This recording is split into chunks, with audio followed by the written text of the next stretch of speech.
We're here with RFA President and CEO Geoff Cooper. Tell us about the NEC that's coming up in Orlando. Well, this is the 24th annual National Ethanol Conference. We're very excited about the program. We think we have one of the best lineups of speakers that we've ever had. We've got, of course, ethanol producers from around the country. This is the nation's largest policy and marketing focused conference when it comes to ethanol.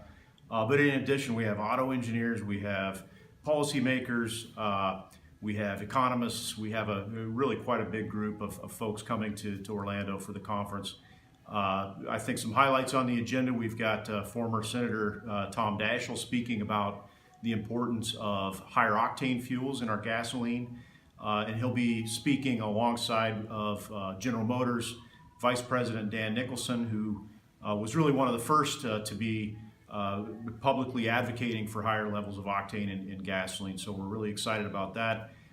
We've got a great panel on exports and international trade. We've got a panel of retailers who are introducing higher ethanol blends to the marketplace.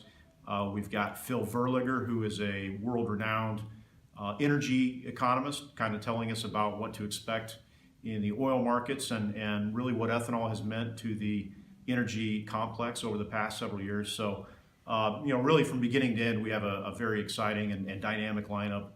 Very excited about this year's program. So tell us about the 2019 priorities for RFA. We have several priorities for 2019, and at the top of the list is getting the year-round E15 rulemaking finalized and behind us and getting that barrier out of the way before summer.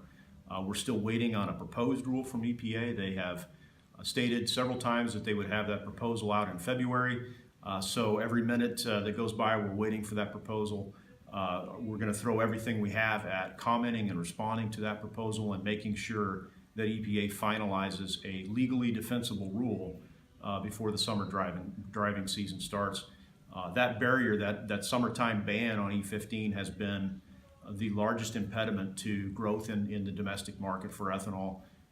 So it's a major priority to get that barrier eliminated once and for all and behind us. Right along with that, we know that EPA will be publishing a proposed rule to reset the 2020 through 2022 RFS volumes. There's a lot of anxiety about what EPA may do with those volumes, some concern that EPA may attempt to reduce the volumes moving forward. So we're going to be looking very closely at that proposed rule. And we're going to be making the case that EPA has really an opportunity with that rulemaking to increase the volumes of renewable fuels required to be blended moving forward. And really that would help reallocate and make up for some of the volume that has been taken away from our industry through small refiner exemptions and other actions by EPA over the past few years. So those are really the two priorities on the horizon. The E15 year-round rule, the reset rule, and we are still fighting through the courts to get reallocation of the volumes that were inappropriately waived under the small refiner exemption program last year.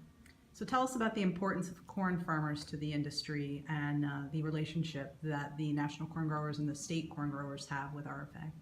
Well, the relationship we have with the corn growers is tremendously important, and it's not an exaggeration at all to say that we would not have the industry we have today without the support and dedication and devotion of the nation's corn growers, and specifically the corn organizations, the checkoff boards and groups at the state and the national level really helped build this industry from the ground up. Farmers pooled their hard-earned resources and talents together to build plants throughout rural communities across the country, and it's just been a great partnership over the years. 40,000 member organization is a very strong grassroots army, and certainly the corn growers have been very effective in advocating for the industry, for the RFS, and just for growth in the ethanol marketplace. So the partnership has been incredible, and we really value the relationship we have with the corn growers at both the state and national levels, and look to continue that relationship moving forward.